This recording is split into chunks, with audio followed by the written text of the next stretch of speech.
bien, seguimos en La Mira. Estamos con Federico Comesaña. Fede, buenas noches. ¿Cómo estás, Gabriel? Muy bien, y yo les pido, cuando vienen los bloques de economía, yo pienso con una gente, dice, yo de esto no voy a entender, yo no entiendo. Yo les pido que escuchen a Fede, porque va a hablar de temas que, en definitiva, terminan siempre en el bolsillo del caballero y en la cartera de la dama. Vamos a hablar de los dos males que enfrenta el gobierno, que son el aumento del dólar y el aumento de la inflación. Sí, este es, digamos, lo que vamos a hacer es una especie de guía para entender uno de los mayores debates que hay hoy entre los analistas económicos y el equipo económico en el gobierno.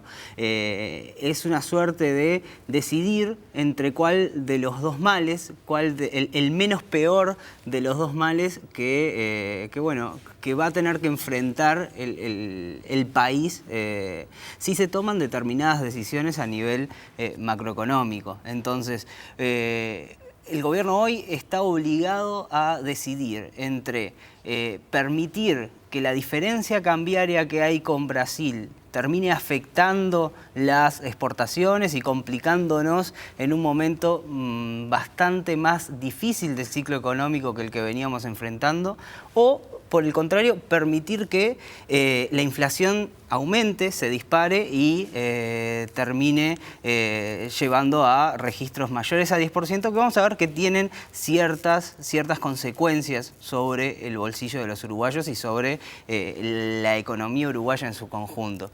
Entonces, esta elección que tiene que hacer, bueno, algunos expertos dicen que tiene que ir por un lado, algunos dicen por otro, el gobierno tiene ya decidido, digamos, por dónde va a transitar. Entonces vamos a ver qué consecuencias trae una decisión y la otra para poder, entender mejor cuál es el dilema del que se está hablando hoy entre los expertos. Muy bien. Lo primero es ver qué pasó con el tipo de cambio en Uruguay en los últimos tiempos, por qué se habla tanto de este fenómeno. Y entonces en la primera placa lo que podemos ver es la evolución a lo largo del año del dólar. Tipo de cambio, cuando hablamos de tipo de cambio, lo hablamos del precio del dólar.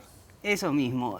Arrancamos con un dólar a 24 pesos en el año, después fue subiendo con fuerza hasta fines de julio, donde rozó prácticamente los 29 pesos. 5 pesos en un año es una suba fuerte del tipo de cambio. ¿Qué pasó a partir de julio? Y eso lo vemos en la parte de abajo de la gráfica, donde vemos que el Banco Central salió a vender dólares para amortiguar la suba del dólar. Cuando el Banco Central vende dólares, lo que trata es de que el dólar baje o que no suba. Cuando quiere que el dólar suba, lo que hace es comprar dólares. Ahora está vendiendo dólares. Esos mismos dólares que adquirió en su momento el Banco Central cuando evitaba que el dólar siguiera cayendo en la plaza local, bueno, ahora está empujando al mercado en la otra dirección. Está evitando que el dólar siga subiendo al ritmo que lo venía haciendo. Entonces, en los primeros meses del año suba fuerte, ahora una suba bastante moderada del tipo de cambio, casi planchado en el entorno de los 29 pesos. Un dólar alto, ¿a quién perjudica? ¿A quienes tienen deudas en dólares? ¿A los importadores? Los productos se encarecen, ¿sí? Sí. ¿Y beneficia a los exportadores? Correcto, ¿Sí? Es más fácil. Y a quienes tienen depósitos en dólares. Sí, exactamente. Eso podríamos esquematizarlo. A nivel esquemático podríamos resumirlo así. ¿Qué pasó y qué se complicó? ¿Cómo se complica un poco la cuestión? Es cuando vemos qué pasa en Brasil, porque para ver cómo afecta esto a los exportadores, a los importadores, a los operadores turísticos, tenemos que ver, bueno, qué pasa con el dólar en otros lados para ver si Uruguay se abarata o se encarece respecto al resto de los países. Y entonces, si vemos en esa segunda placa, lo que tenemos es la evolución del dólar en Uruguay y en Brasil, poniéndolas un poco a la par. Entonces lo que vemos son tres grandes periodos de tiempo.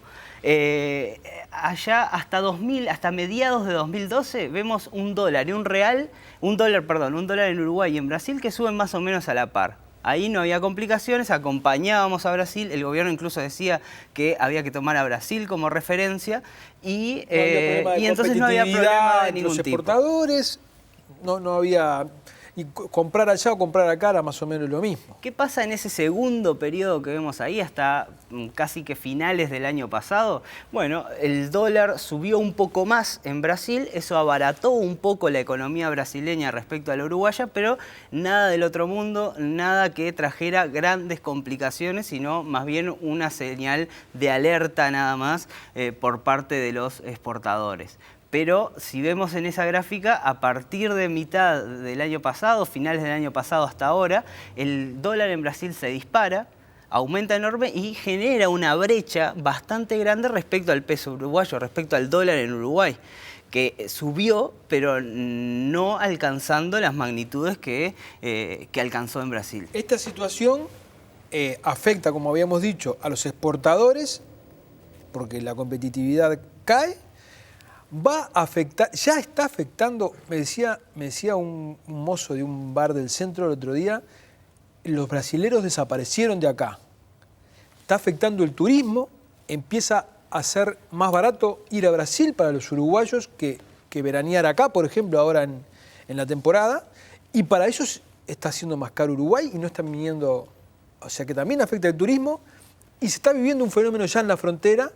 Hoy el diario El País habla de si va a haber 0 kilos, no va a haber 0 kilos. Aparentemente no va a ser 0 kilos, pero la aduana va a empezar a controlar más firmemente porque resurge el problema del contrabando en la frontera. El turismo de shopping pasó de ser un fenómeno que llevaba a los uruguayos a Argentina a los uruguayos a la frontera con Brasil. Y eso a partir de cuestiones cambiarias. Y acá les voy a mostrar ahora un indicador que armamos, que de hecho armé para la unidad de análisis económico del Observador hace unos años y que lo venimos actualizando ahora con la economista Emilia Salaverría, que lo que muestra es trae un poco más a tierra este problema de la competitividad y permite visualizar un poco mejor cuál es la consecuencia de encarecerse respecto a nuestros socios comerciales. El indicador es bastante simple, lo que muestra es la capacidad de consumo que tienen los uruguayos en Brasil y la capacidad de consumo que tienen los brasileños en Uruguay. Entonces, lo que vemos en lo que va de 2015 es que los uruguayos en Brasil aumentaron 19% su capacidad de compra. Es decir, con un salario promedio los uruguayos hoy adquieren 19% más bienes y servicios de los que compraban a fines del año pasado. Los 100 pesos que llevaba, los 100 reales que llevaba ahora son 119 reales. O con lo que compro, con los pesos que compraba antes, o con las horas de trabajo que compraba antes, tantos reales y me rendían lo que fuera, o lo que compraba tantos bienes y servicios en Brasil, ahora compro casi 20% más. Y lo mismo pasa con los brasileños en Uruguay, o sea, lo contrario. El poder de compra de los brasileños en Uruguay cayó 18%, y eso explica esa preocupación que hay en el sector turístico respecto al impacto que va a tener en esta nueva temporada, donde Uruguay está muchísimo más caro para los brasileños y Brasil está mucho más caro para los uruguayos. Y pasa también en el comercio de bienes, y al estar tan cerca los dos países, hay productos que antes no valía la pena traer de Brasil para vender en el mercado uruguayo y que hoy vale la pena. ¿Por qué? Porque es tan barato y es tan cerca que negocios y empresas que estaban dedicadas al mercado interno están viéndose perjudicadas hoy por este tipo de cambio. En algunos casos las diferencias son tremendas, abismales, ¿no? O sea, del doble. Y entonces, ¿cómo se vincula esto con la inflación? Y vamos a verlo en la siguiente placa, que lo que muestra es básicamente qué pasó con la inflación entre febrero de este año y agosto de este año, cómo cambió el panorama en base principalmente a este dólar que sube.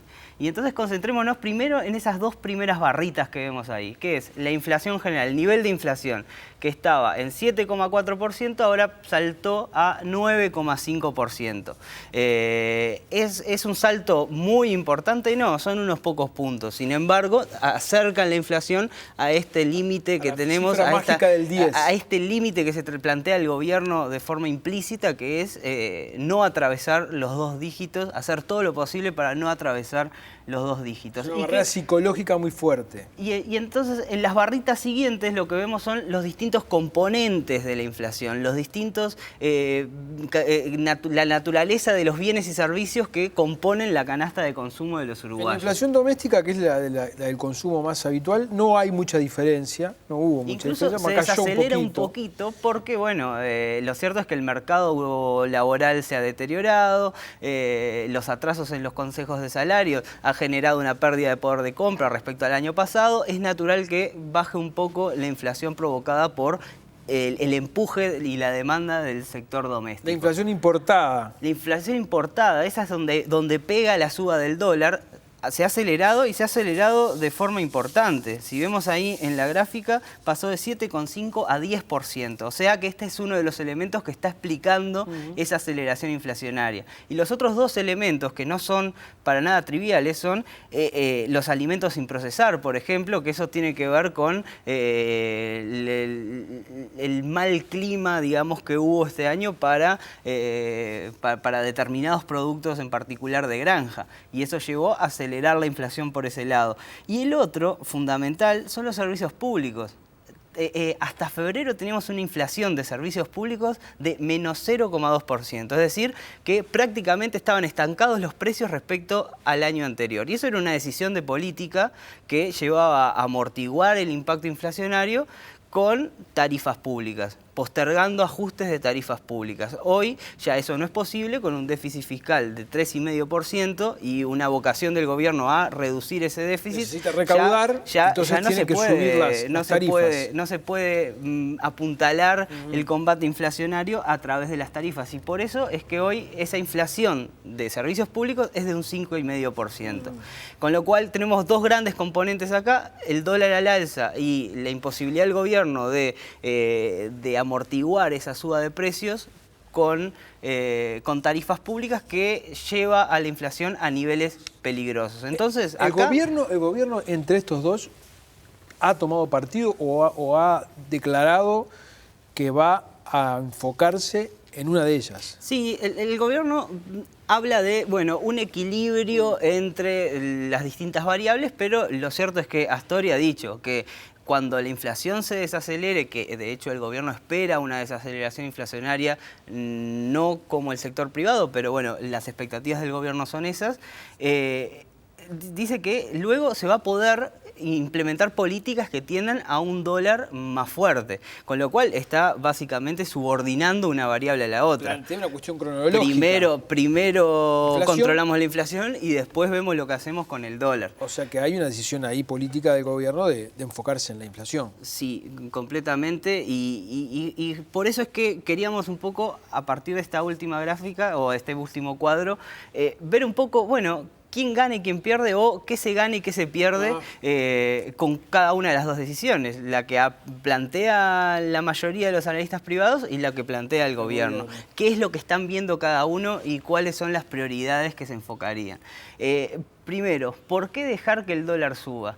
Y los analistas privados dicen, porque con esta cotización que tiene hoy el dólar es imposible competir con los productos brasileños. Estamos hablando de nuestro principal mercado de bienes y servicios, de colocación de bienes y servicios y el principal mercado de importación, con lo cual, como decíamos, está bastante complicado para el comercio, no solo para los exportadores, sino también un poco para el mercado interno.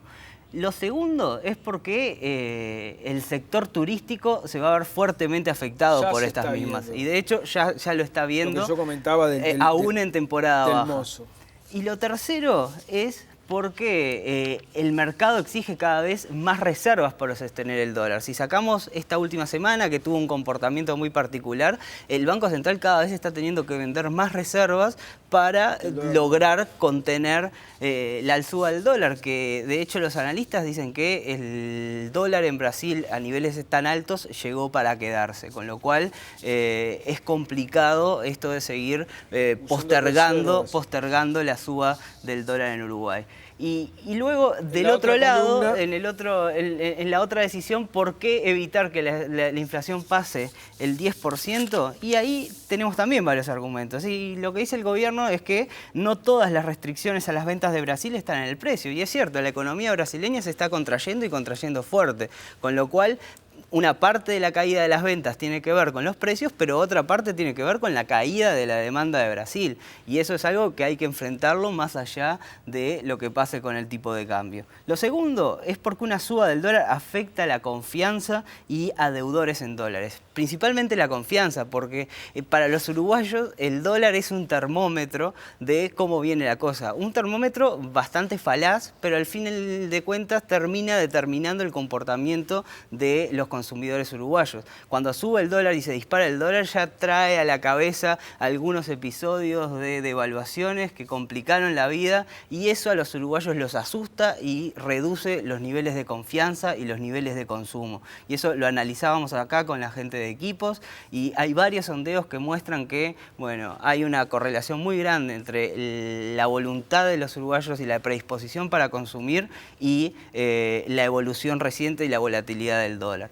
Con lo cual es un peligro también devaluar fuerte y muy rápido en un país como Uruguay. Además que las empresas mantienen una dolarización importante de su deuda, y por lo cual sería sumarle un problema más a los que ya acarrean. El otro es el peligro de pasar el límite de esa barrera psicológica del 10%. Sí, porque en Uruguay también hay una dificultad muy grande para bajar los niveles de inflación. La inflación puede subir y sube fácil, pero después bajarla a los niveles de inflación es complicado, y por lo cual esa persistencia inflacionaria puede complicarnos para más adelante en un escenario en el cual se agraven las situaciones del contexto internacional. Y por último, y no menos importante, es porque en este momento se están discutiendo las negociaciones salariales, los consejos de salarios, en un clima que ya está bastante tenso y es bastante complicado para el gobierno. Es lo que yo le decía y agregar a Marcelo Abdala, de que mucha gente está reclamando no perder la inflación, cuando quizá haya que empezar a pensar no perder los puestos de trabajo. Claro, y el gobierno tiene pautas enfocadas principalmente a sostener los niveles de empleo. Entonces, si además le agregamos una inflación más alta, los sindicatos van a ponerse bastante más agresivos en los planteos y plantear, bueno, subas y ajustes y correctivos por inflación más rápidos y más altos, que terminen, bueno, perpetuando aún más este ciclo inflacionario que le complica la vida, en definitiva, a la economía uruguaya. Así tuvimos la inflación y el dólar. Muchas gracias, Federico. Por favor. Gracias a ustedes por haber estado ahí. Los esperamos el jueves próximo. Que pasen bien.